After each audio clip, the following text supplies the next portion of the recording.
Hey, what's up? Today's guest on the Chase Jarvis Live Show is the legendary Steven Pressfield.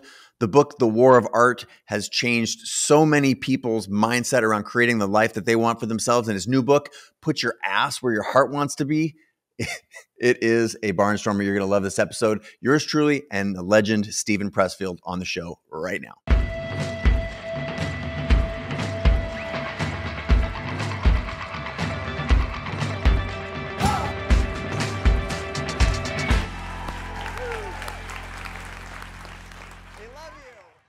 Steven Pressfield, it's been a long time coming. Super happy to have you on the show. Welcome. Hey, thank you, Chase. It's great to be here, and I'm looking forward to seeing where this adventure takes us. Great. I'm going to start off with the zinger. You waged war in the name of art early on with an amazing book called The War of Art. Why did that come about?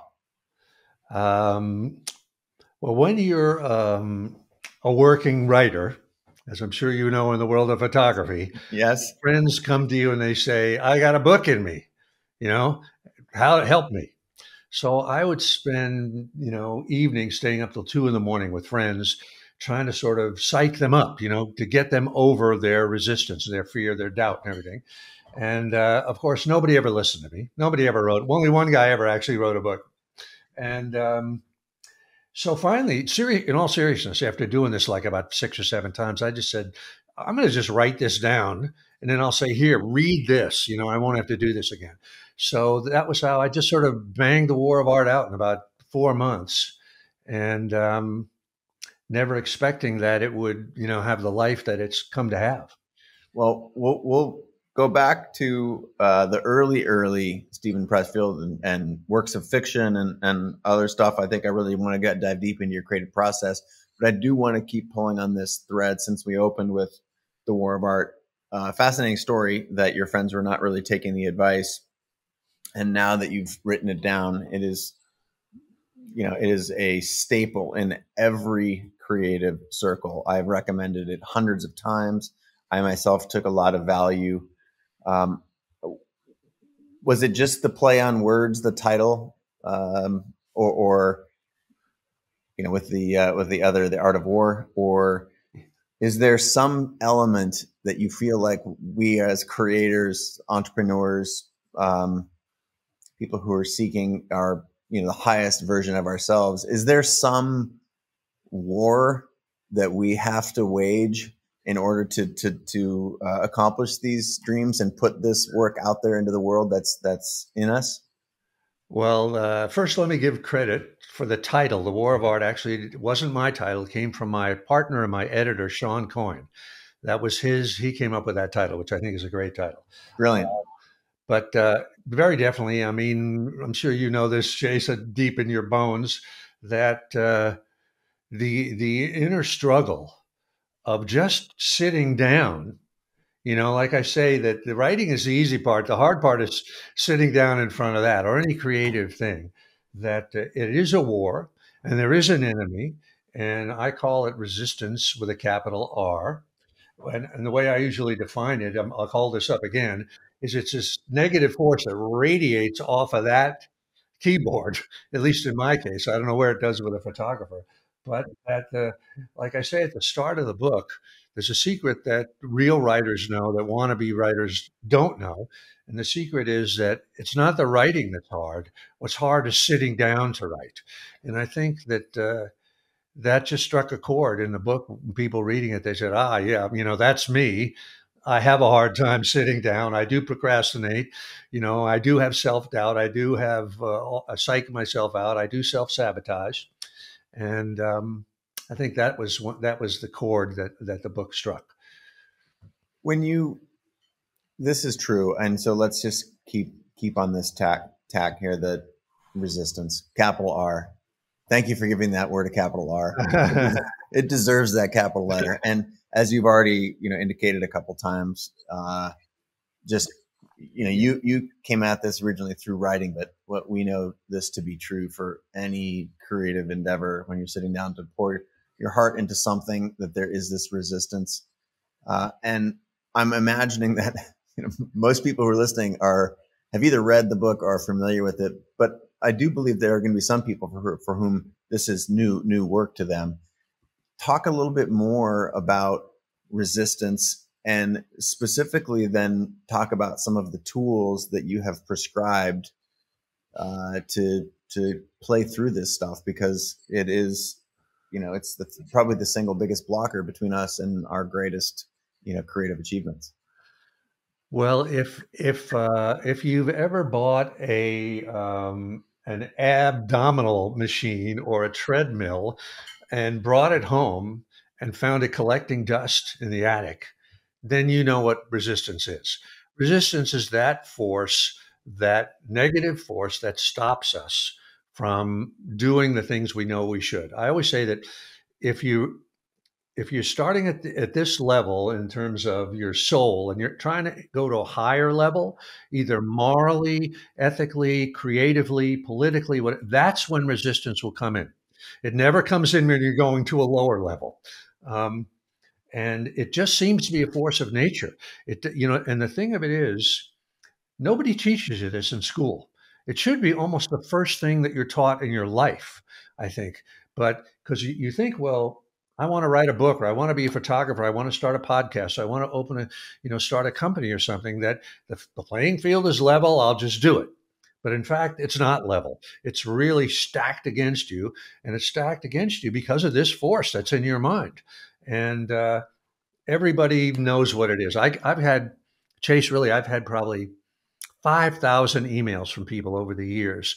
And people will say to me, the voice in my head is telling me this, that, you're no good. Your idea is old. Everybody's been done. And it's always the same voice. It's not like each person has a different, it's the same voice. So that's what resistance is. And I've tried a number of things to combat it myself in my own life.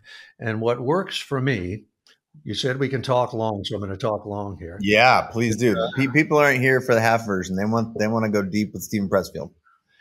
What worked for me is the concept of turning pro, which is also a book of mine, the second book after the War of Art. And the concept behind that is that when we're falling prey to resistance, we procrastinate, we don't do the job, we get 99% of the way done and we quit, that sort of thing. It's very easy to blame ourselves, and to say that we're weak or we're lazy or we're sick or whatever it is. And that's counterproductive. That doesn't do any good at all. But if we can think of ourselves and say, well, we're making a mistake, and the mistake we're making is we're thinking and we're acting like amateurs. And the correction for that is to act like a pro. So what is an amateur and what is a pro? An amateur is like a weekend warrior, is a dabbler, is somebody that's sort of halfway in and halfway out. So that, let's say you're trying to write a book. Let's use that as an example here. An amateur, when she or he first hits adversity, will quit, will bail out, right? If self-doubt, whatever it is, comes in and it's too strong, they'll just bail out. But if we can sort of flip the switch in our mind and just say to ourselves, I'm a pro, I'm a professional, I'm going to think like a professional. And when I hit adversity, a professional just digs in. Think about Michael Jordan, think about Kobe Bryant, think about Tom Brady, think about anybody like that you just know is never going to quit. And another thing about a professional is a professional plays hurt. I'm thinking now of athletes, right? If we wait as artists or entrepreneurs for the day when we're quote unquote injury free to do our job, we're never going to do it, right? There's always something wrong. There's always something in our lives, our personal lives, our professional lives, whatever, that we could use as an excuse to not do the work. And so to think of ourselves as a professional, say, if I were a professional, would I stop because of this force? And the answer is always no. There's no way I'm going to stop. So that's what's really helped me. And then this new book I have out, I'm sure we'll get into that soon, or it's coming out. It's called "Put Your Ass Where Your Heart Wants to Be," and that's kind of another way of getting over resistance. In that case, we could talk about that if we want to, but basically the gist of it is put your body in the spot where your soul wants to be, and things will start to work. keep. We're gonna go there. Keep going. So if the concept, go one layer deeper on what do you mean by putting your body where your heart wants to be? Is that in the writer's chair or behind the camera or uh, you know on the other side of the business plan? What do you mean by that? Exactly, exactly. Like if you were, I know when I was a young person in New York City, I had friends who wanted to be photographers. And the smart ones became assistants to establish photographers, right? And, they would load, this was back in the day of loading the cameras and doing all that kind of stuff. And that is a case of putting your ass where your heart wants to be, putting your physical body. So now, instead of being a wannabe dreamer, you're actually in the studio every day working with a professional who's a mentor, who's somebody you admire. And every day you're going to get better and better and better. You're going to be more steeped in the concept of being a professional, and you're going to get better and better. Now, being a writer, if you want to be a writer, the simple answer is sit in front of a freaking keyboard and just hit it every day and do it for years. Do it for the next 30 years.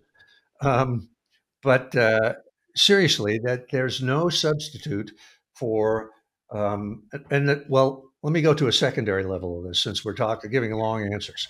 Yes. Another way to do this is to physically, we're talking about moving, putting your ass where your heart wants to be, is to physically move lock, stock, and barrel. Pack up the cat, pack up the kids, pack up the spouse, and move to the place in the world that is kind of the epicenter of your dream. For instance, if you want to be in country music, move to Nashville. If you want to be in fashion, move to New York or Paris or Milan or wherever. If you want to be in the movies, come to LA. And that's by moving your physical body to that place, all sorts of good things happen. I mean, you meet people, you meet other people, and pretty soon, after you've been in a place for 6 months or whatever, you have a whole cadre of friends that are in the field that you want to be in, and they're your real friends. They're friends that share your dream, that they themselves have committed and moved from wherever city they were to this place where their dream can come true. So that's two sort of physical examples of why moving your physical body to the place where your dream can come true, there's a magic to it. There really is. And there's just regular, everyday payoffs to it. Let's explore this. The maybe even cliche at this point, but the phrase, you're the average of 5 people you spend the most time with. I have, and as a lifelong artist myself, someone like I believe deeply that your craft, being good at your craft is actually not the differentiator. That's the get in the door fee. Like, you're not good at something, you got to get good at it. And then once you're good, you'd be surprised how many people are in the arena of really good at this, whether it's photography or writing or building businesses. And so there has to be other differentiators. And what seems like a curse word or something that no one wants to talk about, but I call this work the other 50%, which is, as you talked about put your ass where your heart wants to be, is like the circle that you spend the most time in. You said these are your real friends. Say more about that and help us understand how important your community, for lack of a better word, the community that you put yourself in, how much that matters. Well, it matters completely, as you know. It's particularly when you're starting out and you're trying to learn the craft or whatever it is. Then your community usually consists of mentors or bosses or supervisors or people that you admire and that you're trying to copy and trying to learn from. And so that is so helpful on so many ways, so many levels, right? Because that's how you really learn. I don't think you really learn reading books or anything like that. You learn from watching somebody do. I'm sure. I mean, that's like being a photographer's assistant. That's a lot of what it was about. How does a photographer set up the day? What's his mindset? All of those things are so important that you can't learn except by watching and being there. And then the other aspect, of course, is your peers. The other people, like if you're a beginner, the other beginners that you're working with. Like for me, my world of that was Hollywood, trying to be a screenwriter. And you find that, I mean, the way success happens in the real world is you start out at the bottom and you have friends who are also broke and starving, right? Everybody's waiting on tables and stuff like that. And then one person gets a job and starts to rise, and they bring the other people, so your peers, like someone, if you're an actor, let's say, a friend of yours will get cast in a play. And then something will happen. Somebody will get sick in that play, and your friend will say, "Well, hey, get Chase. He's a great. Bring him in." And and we've heard that many times, right? That story of somebody that like tags along on an audition, and the next thing you know, they're in the play. So your mentors and your peers definitely. It's absolutely true that, and vice versa. If you have negative friends, that is really going to bring you down. And getting back to the concept of resistance, when I say negative friends, what I mean by that are people. Everybody has resistance to their own dream, but some people have given into that resistance, and they're doing shadow careers. They're doing things like they're doing drugs. They're distracting themselves. They're drunks. They're self dramatizers. They live in a world of creating their own drama. And if you're hanging around with those people, like you say, the sum of the five people that those are bringing you down. And it's hard sometimes to leave people behind, because all the reasons that we all know. But sometimes it just has to be done. And in fact, there are a lot of movies like that. David O. Russell, who did Silver Linings Playbook and The Fighter and Joy, that's his theme. It's the heroes of all of his movies are people who are being brought down by their families or whatever, whatever. And what the arc of the hero in his stories is the hero breaks away from that negative stuff and leaves people behind one way or another. Not that I'm I'm gonna, advocating leaving everybody behind, but sometimes you do have to separate yourself from people that are caught in their own resistance and pulling you down. yeah. What is the price of this one precious life? What price are you willing to pay to not follow your dreams? Right. I think Yeah, that's something that we yeah. all have to. That's resistance in its own. That's another piece of that resistance And pie. if I may jump in for a second here, Chase, Please. uh, when the act of not pursuing your dream, of not following where your soul wants to take you, is not without cost. You don't get away free from that. That that force that's inside you that wants to be born and wants you to give birth to it. If you don't give birth to it, it doesn't just go away.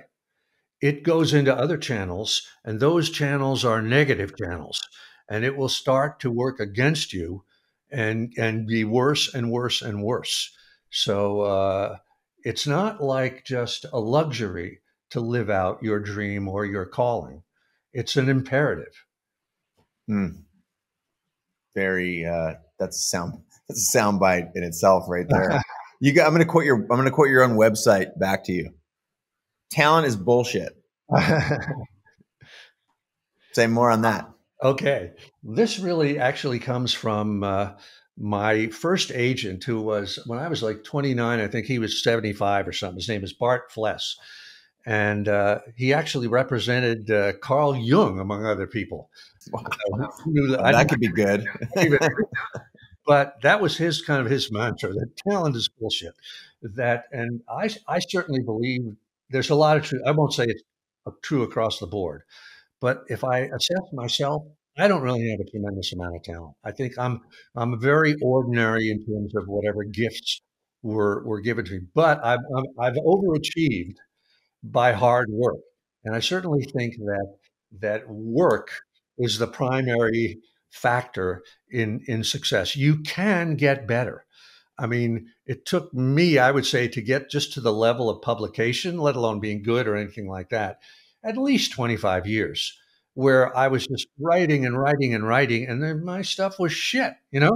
And, you know, now people say that I have talent, but in fact, the same people said I was a bum for 30 years. So you can get better. And there's no doubt, and it's work. Work is the thing. I mean, who did I see? Oh, yeah, it was Robert Greene. I saw a little thing of his on one of his Instagram things where he was talking about what is what really creates success, and he was just saying it's habits, and which is another way of saying work, of just simply doing the work every day, every day, every day, year, and you get better. Talent is not, there are a million people with talent. I'm sure you know that, Chase. There are millions. They're all over the place. Yeah. I could name so many people that have got so much more talent than I do, but many of them have fallen by the wayside because they just couldn't hack the long haul. It is a long haul. And I think hearing how long the haul is from someone who has sold millions of books as you have is helpful. So thank you for being vulnerable.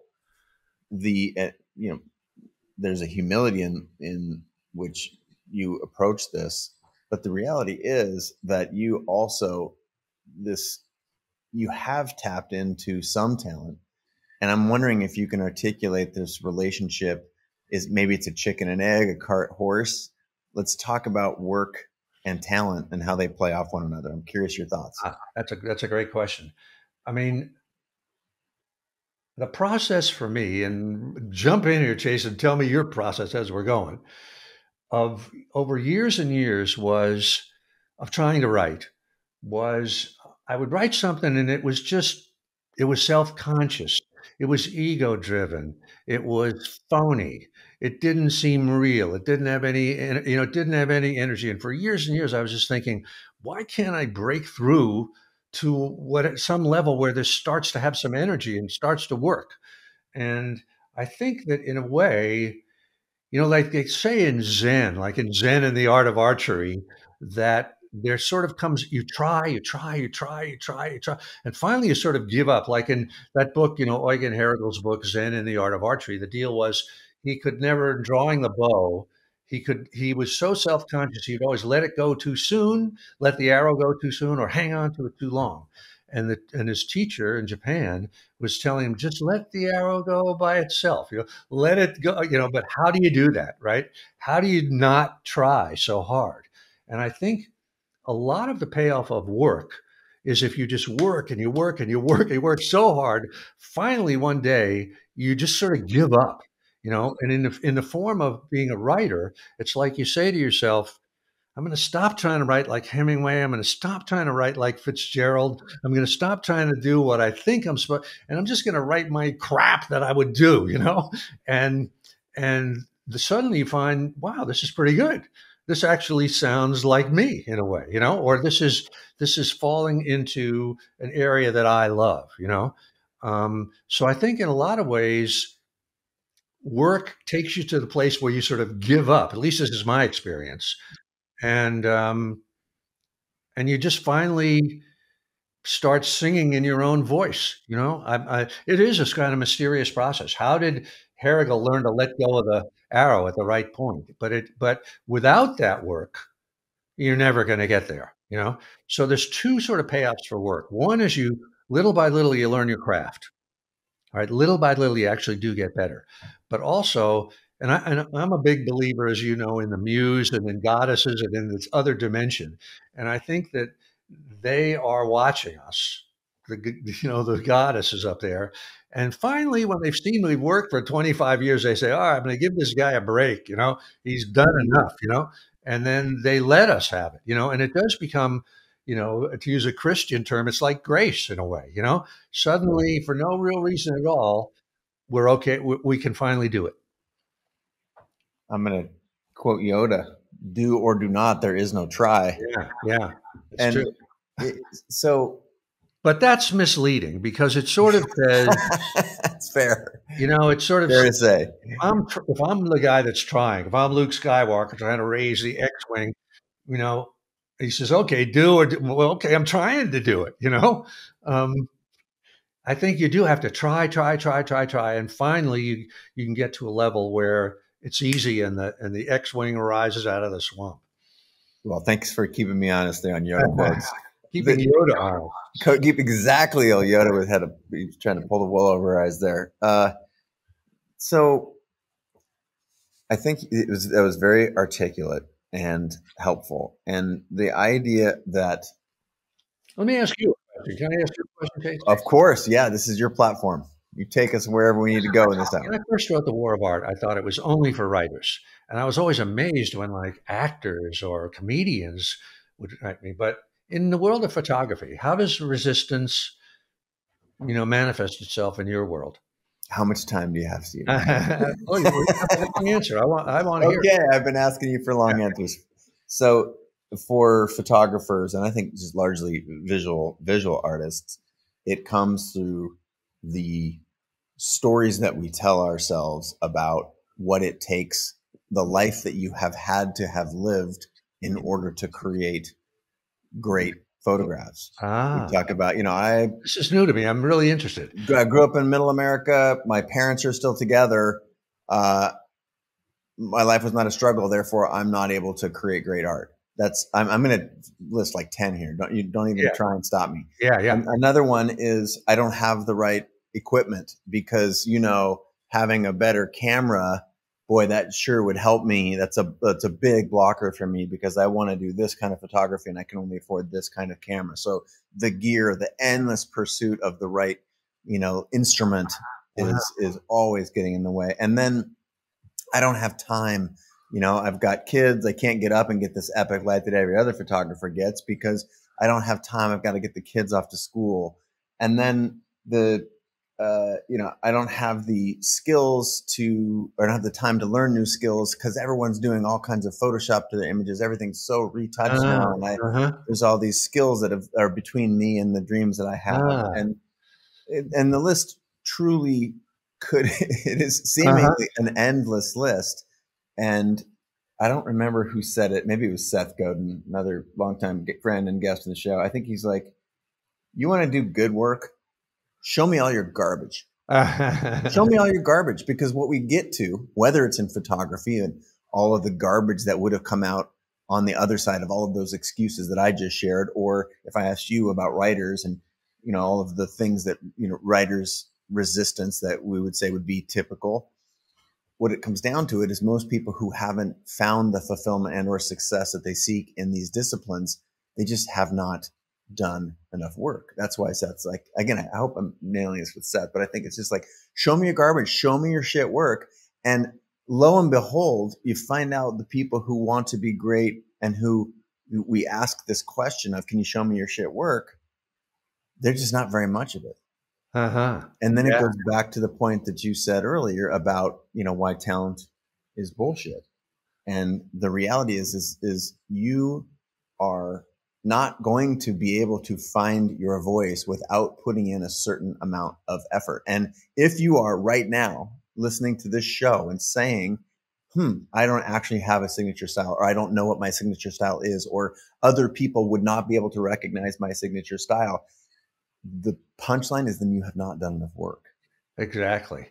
And this is the thing that no one likes to hear because it is a, long, lonely road. And putting in the work, if you sat there and you sat in front of your computer, I think it was John Cleese, when, fake artists wait for inspiration and the rest of us, we just wake up and get to work.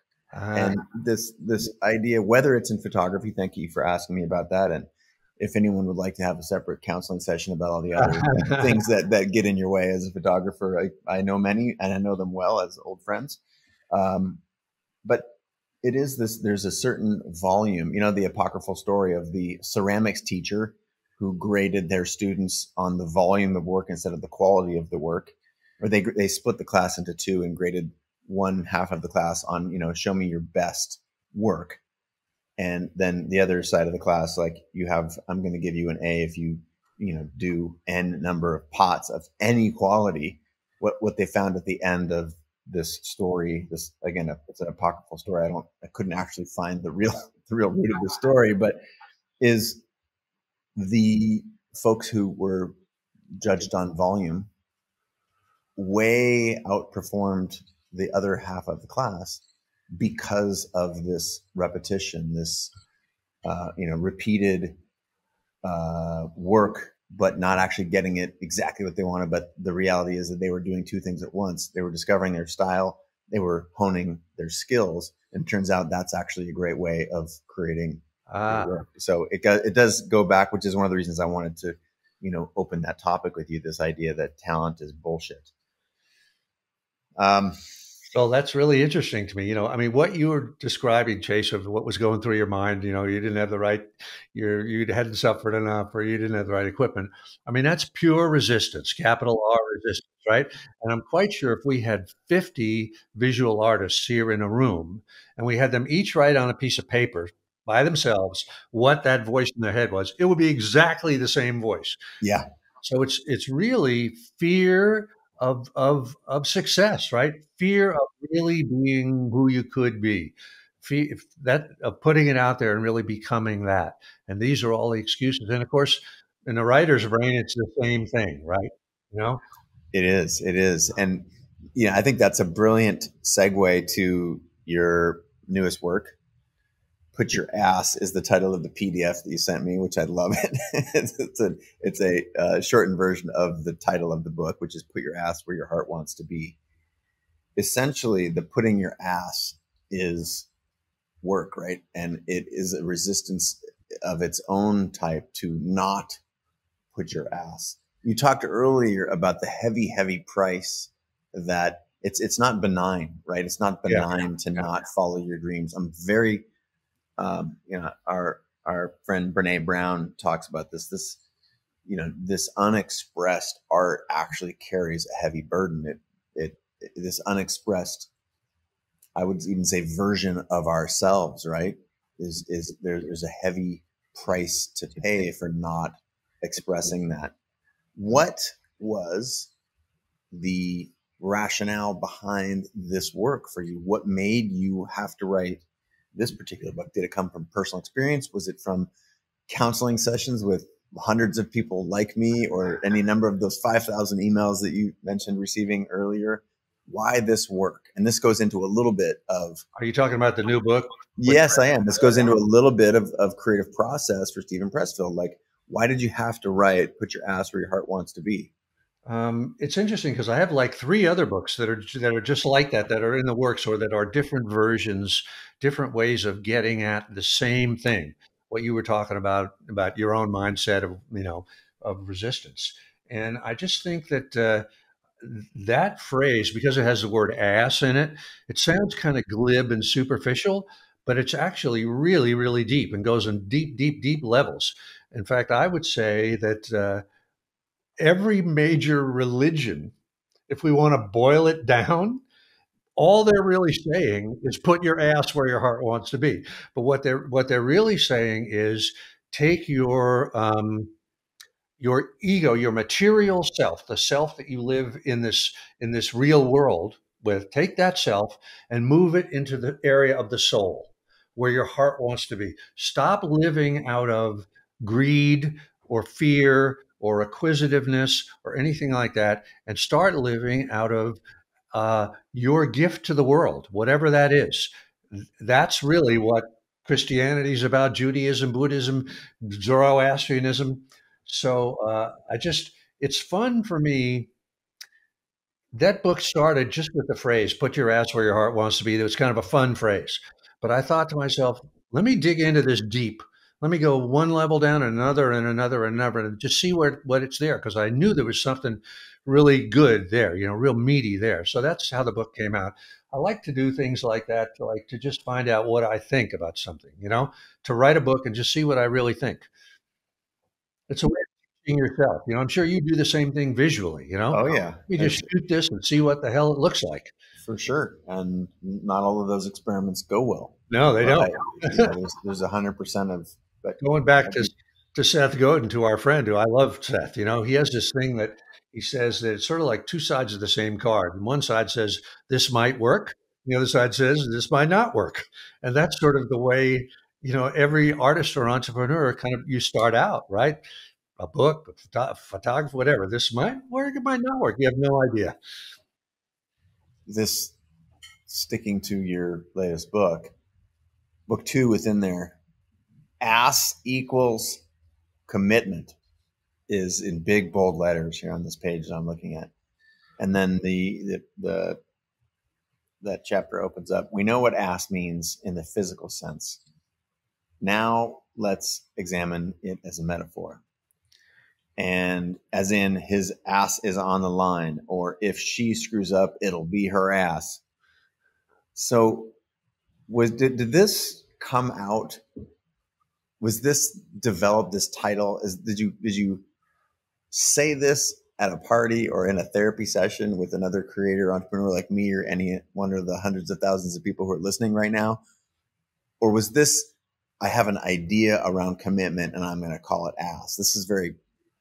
I understand this is very particular, but I think it may unwind a little bit of your creative process and or creative genius. Which came first, the ass or the commitment? The ask came first. And in fact, this is true for me, at least in a lot of projects that I've been on. I can't even remember when that phrase came from. It just sort of popped out somewhere in conversation or something like that. And then for years, I never really thought about it except as kind of a little clever sort of bumper sticker. Um, and then at some point, I thought, let me delve into this. There's something real here. So that's then sort of the real work started.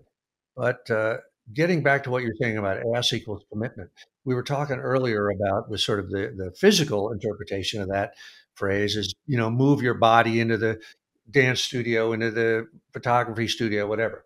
But above and beyond that, in a metaphorical sense, what does ass mean when we say put your ass somewhere? What we really mean is commitment. And it's sort of like what I was saying before about the idea of turning pro. It's the idea if you're an amateur, you have not committed, right? You've got a plan B or you've got 10 plan Bs. But when you utterly commit, right, you burn the boats, then magic really starts to happen. And I think it happens in the way we see. I'm convinced our DNA changes when we actually commit to something. But also in the real world, good things start to happen. People will give us jobs. People will give us money. People will help us out, and strange good things will happen. And above and beyond that, I think when we talk about heaven and the muse, the gods and the goddesses, they can tell when we're committed or not. And when when we've burned the boats and we're totally into something, they'll start to give us their gifts, meaning ideas, meaning, different visuals that would come to a photographer or a visual artist. Um, this is apropos of nothing, but I had a dear female friend in New York years ago, and she was a painter, and she used to do these little kind of very dark miniatures. And I went away for a couple of years, and when I came back, she had totally changed the way she painted, and she was painting big and colorful. And I remember thinking to myself, wow, she's an artist now. Something happened. She went from being nowhere to being somewhere. And you could even see that, she was going to go on and on and on from there. And I said, wow, that is amazing. That really gave me tremendous encouragement to see somebody actually get somewhere.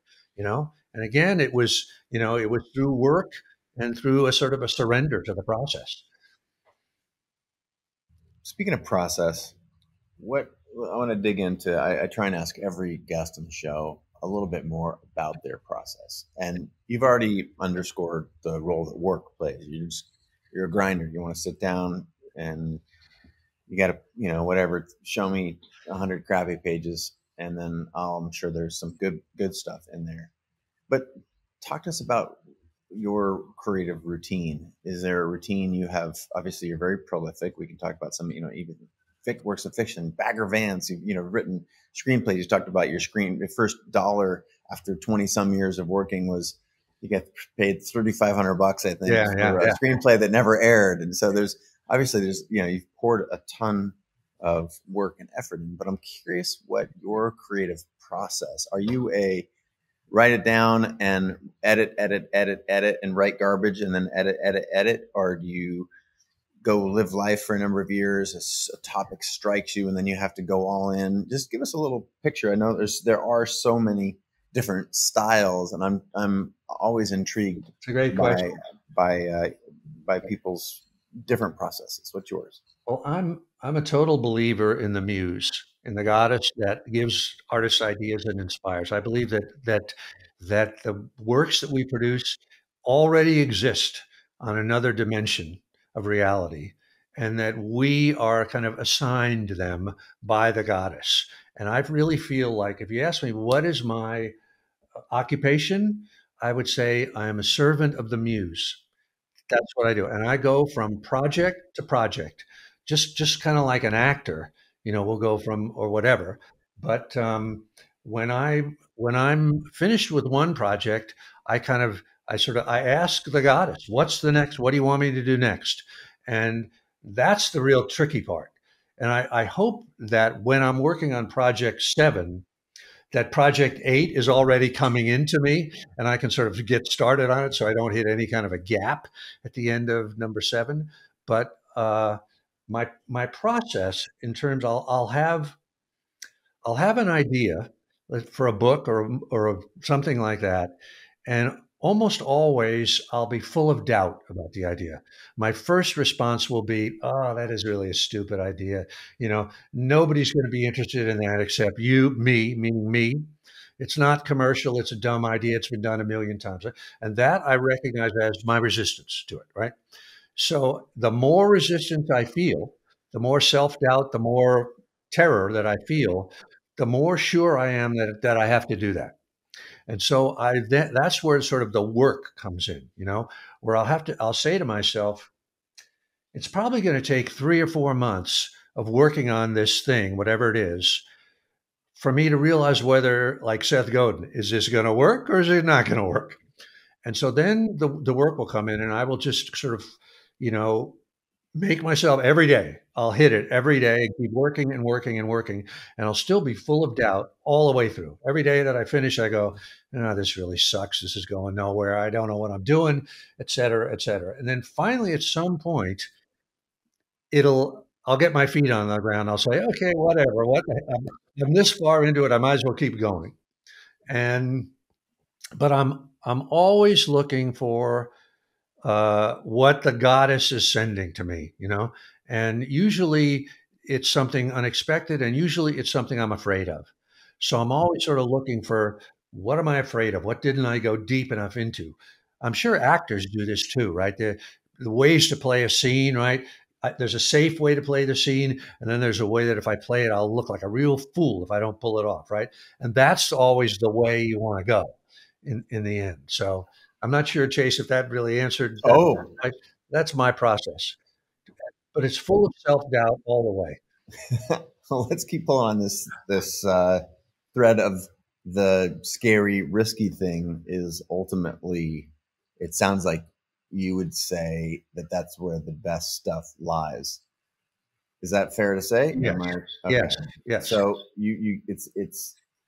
I had a very quick the image that you planted in my mind of an audition for an actor, or you're on set and there's 40 people around and all the different cameras, and you try and pull it off and you come off and people don't understand it. They're like, I don't know what, Jared Leto is a friend and been on the show before, and we've seen him do some absolute wild things.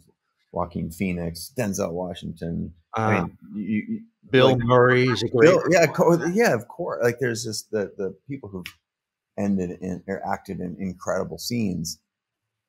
When you think about risks as a writer, is the risk in not writing it down, or is it in not sharing it, or both? It's not. I don't think it's either. Actually, it's if you have a scene or a concept that needs to be in a story. Like I'm thinking of the scene in The Godfather where Michael Corleone is sitting in the chair and he says, "If Clemenza can figure a way to plant a weapon for me, then I'll kill them both." And he's talking about the correct, Salazzo and the cop that played by Sterling Hayden. A scene like that could be written in a very safe way, or not written at all. And a lot of times I will write that scene first in a really safe way. And then I'll be thinking about it, driving down the road or something. I'll say, "Boy, I really chickened out on that scene." That there's a way to really make that scene really go. and it's usually risky. You know, it's always risky. I think another great scene in Chinatown, that she's my sister, she's my daughter. You know, that scene where Jack Nicholson is slapping Faye Dunaway around. She's my sister. I mean, that took guts to write that. You know, Wow. Yeah. simple. When you watch it on screen, you go, "Oh, it couldn't be anything else." But I would bet if we had Robert Towne here, he probably wrote that scene 10 different times before he got to that. Um, So so is it a process of excavating then? Because you talked about writing it once and then you got to write it again, and then yeah, it is. Yeah. Um, and yeah, you just realize I've got to go a little bigger there. I've got to, make it a little riskier, because when you have that risky moment as you're writing, you're thinking to yourself, boy, this could really fall on its face. This could really be dumb, you know? Um, but I think, let me ask you, visually in your work, Chase, is there a parallel to that? there is the way that I talk about it, and uh, I'll put this in a commercial context, mostly because that is, I think, the more challenging than the one where you're just, shooting for fine art purposes. Say, and there's what's in the brief. The client asks you to shoot the, the athlete like this or the model like that. And what I learned to do and now coach others is to try and get that in the can as fast as possible. Yeah. And then you can show them like, okay, here's the brief. Here's what we've got on screen here, because these images are digital and we're showing them in real time. And you're able to demonstrate that you've captured the brief. But rather than, I think, what most either sophomoric approach or young artists or people who haven't truly sort of hit that a real stride in their career would do, is that they look at that as the end. And for me, what I experience when I'm at my best and what I coach when I talk on the subject is that's actually the beginning. Yes. You basically execute the vision as the committee had arrived at it, even if the committee was a committee of one, or the thing that you said you were going to do, or that the art director or the client or whatever. Yeah.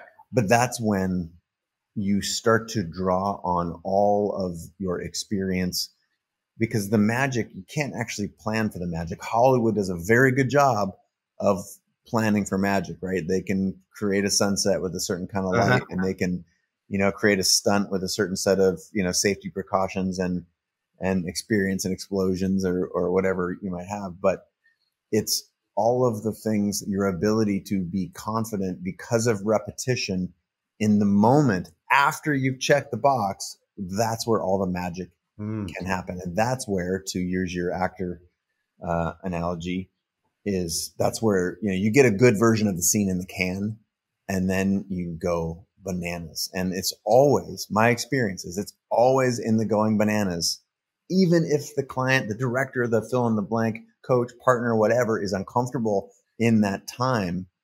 I do not yet have the experience in my professional career of the final being selected from the safe, obvious thing that matched the brief. The brilliance is always what sort of alchemy are you able to pull together in the moment, because the sun's at a certain place. It's not directly on you as the scene calls or as you saw it in your mind, but it's reflecting on this building, and then it's extra intense. And that, there's all these in the moment. You're looking at, there's a construction site next door, and it was driving you crazy the whole time because it's kicking up dust. And now that backlit dust looks like, puts an angelic hue behind the subject. There's, that's the magic. And by putting yourself in that experience over and over and over again, you start to be able to look for and better see the magic. I don't know. Great. That's a great answer. You asked. But we're here to hear from you. We're not here to hear from me. I've got hundreds. My voice is on this thing hundreds of times. And so I want to, if I can, extract from the process questions, extract from all of your experience talking to other authors and creators. And I want to go back to Steven Pressfield's childhood. This is, go with me here on this. Do we really? Is this, did you, and I do this to explore the concept of identity. Before we started recording I shared with you, that the people who are listening to the show, watching the show, they largely identify as creators, entrepreneurs, creator curious. Um, and I think there's a horrible myth in our culture that some people are creative and some people are not. And that, those anointed folks who can, put their hat on sideways and wears the ballet and smokes a cigarette, they are the creative ones. And yet, when I excavate most of the guests on the show, find out that there's an entire range of backgrounds, entire range of socioeconomic status. There's all kinds of different levels of privilege. All these things are true, and yet I'm wondering, for you, did you see yourself as someone who was creative early on in life? You talked about resistance, and I'm guessing this came into your definition. You're defining it. You're trotting out this beautiful understanding that helps us make sense of why we are crazy as artists. Was that all a part of your young life? Did you see yourself No. as someone who's creative? Did you have your parents and career counselors were telling you to go be an accountant or something that was more practical? Talk to us about those times in your life. Um, yeah, that certainly there were no artists or entrepreneurs in my family. It was I had a real mainstream middle class upbringing. Yeah, my town that I come from is Pleasantville. There really is a place called Pleasant, and everybody in my family were all the men. The wives were all homemakers, and the men were all guys that wore suits and ties and went into a city and worked in a job. And my mom and dad came out of the Depression, and they definitely wanted me to do something that was safe and secure. Um, and I believed in that too, because and I remember that when I went to college, I got into I went to Duke, and I got in the engineering school. And my dad was really happy about that because he thought, this is a great, if you're an engineer, you can always have a job. But as soon as I got down there, like for my first week, I switched to English. I switched to the liberal arts college, and that, believe it or not, that was like I don't know, that was like coming out or something to my dad. It was like freaked him out. I thought, oh my God, he's going to become a long-haired hippie, whatever, and he's going to go down the tubes. Um, and actually, the whole English department thing at Duke was terrible for me. I never learned a damn thing. But it wasn't until I don't know if I'm really answering the question, Oh Jason. yeah, this is beautiful. This is the good stuff. My first job as a grown up was in advertising in New York. I worked for Gray Advertising as like an office boy, and then I got a job as a junior copywriter at Benton and Bowles. And I had a boss named Ed Hannibal, and I've told this story before. Forgive me if you heard it. And he wrote a book. He wrote a novel, and it became a hit. It was called Chocolate Days, Popsicle Weeks, and he quit his job, and he was a star. He was famous. And so I'm 22 years old. I said, well, shit, why don't I do that too? So I never had intended or ever thought about for me, like trying to write a book was like taking a tab of acid about that big. It was just way over my head. I had no clue. And I got 99% of the way through being supported by my young wife. And I blew it up. Resistance. Resistance reared its ugly head, and I blew it up. And I sort of dropped. I'm telling you more than you need to know. I know, Jay. No, I love it.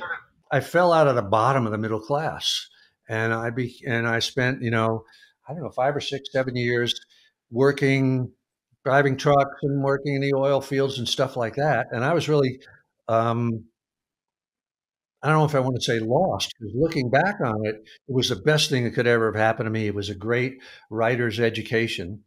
But so I sort of stumbled into the concept of being a writer through the back door and through really, being an idiot. I signed up for an e-ticket ride that I had no idea what it was. And once I was sort of on that ride, I couldn't get off of it until I sort of got to the other end of it. So it was an accident that sort of turned out to be what it should have been all along. But this is so important for people to hear. Thank you for sharing that. This idea that someone like you who has written, amazing works, sold millions of copies, these barnstormers, Bagger Vance, Turning Pro, Artist Journey, your new book, Put Your Ass Where Your Heart Wants to Be, that I think so many people believe that everyone like you who has achieved your level of success magically, you know, followed the obvious linear path, walked in the front door, shook hands with everyone, sat down, did the work, and then got the high five and the pizza, the gold Yeah. medal. And it just, if you are, if this is speaking to you right now and you're listening or watching the show, I have to, ask you to, rewind, hit the rewind button on the podcast 1 minute ago where you, Stephen Pressfield, is saying, I came in through the back door, through the side door, through an ad job that I was inspired by a boss. The boss made some crazy shit happen. And, you at least put yourself in the arena to have a shot at that by starting to do the work. That's definitely not the front door. The front door would be, getting that English degree, learning a ton at Duke, having an internship, then, writing for a writer. And, you've basically been a writer your whole life. You have a early book that is sort of successful. Someone takes a chance on you. And where I'm going to all this is the hero's journey, right? You have in The Artist's Journey, another work of yours, The Wake of the Hero's Journey and the Lifelong Pursuit of Meaning. So I'm going to quote you back to yourself here. I have a theory about the hero's journey. We all have one. We have many, in fact, but our primary hero's journey is the passage we live out in real life before we find our calling. The hero's journey ends when, like Odysseus, we return home to Ithaca, to the place from which we started. That is beautiful, the prose, but the idea is even more powerful. Talk about a little bit more around this hero's journey. You have clearly, if you layer in what you just told us about your experience and how you came in through the back door, that is a hero's journey unto itself. I'm wondering if you can talk to the people right now who are listening that are full of self-doubt and thinking that because they don't have the pedigree, they don't have a life that they think fuels the art that they appreciate. What can you tell these people about their own life and their own hero's journey? Well, I do think that the hero's journey we all have one, and it's mandatory, I think. Although a lot of people don't live it out for one reason or another, they take, more of a safe course, you know. And again, I think you pay for that in the end. But for me, my sort of wanderings in the wilderness were kind of my hero's journey, and in the sense that I think for one thing, you're always lost in a hero's journey. It's never like, oh, I'm Conan the Barbarian and I'm, going that sort of thing. You're always lost. You always feel like an idiot. You don't know what you're doing. You're stumbling blindly through a maze. Um, and, uh, and at some point, you do return home to Ithaca. There is sort of, for me, and by the way, Chase, I'm going to throw something else in here. I have just finished writing a book about this that's going to come out sometime in around Christmas, and I would love to come back on your show and talk about it as a 100%. It's happening. We're planning. It's already in the books. We're planning on it. But in that book, I really go into all absolute detail about where I was and what was happening.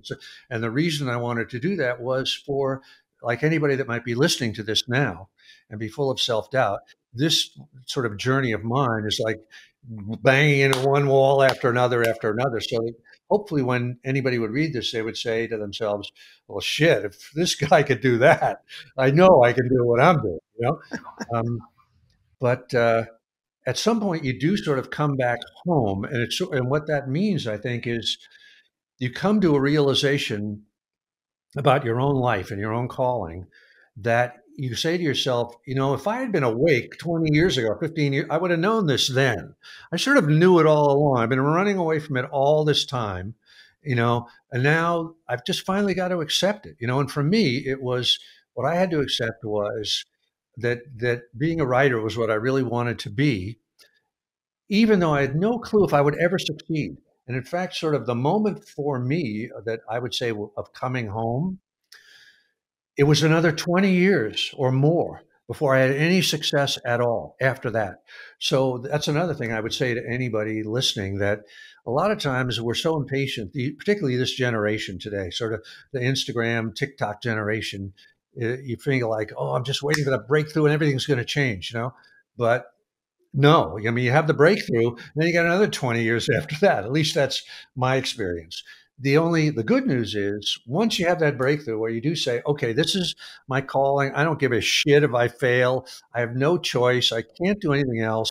This is who I am. I've got to be that.